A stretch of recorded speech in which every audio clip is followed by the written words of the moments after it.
Right, it's Friday, September 12th. Bought some Coinbase 330 puts here at 13.14. And this is just observing price action here at the end of the week on a Friday.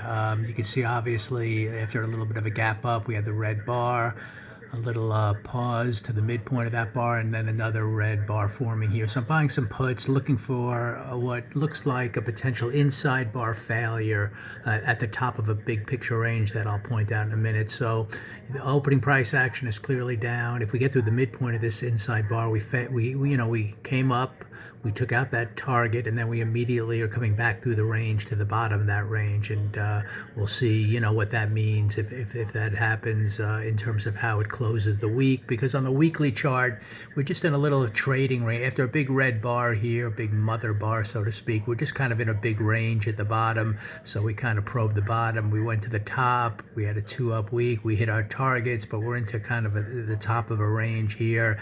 And then when I see an inside bar, I'm always, are we going to break out and strongly head up, or could it be a failure? And just given the opening price action here, we did test it higher. We tried to, make another push up, but couldn't do it.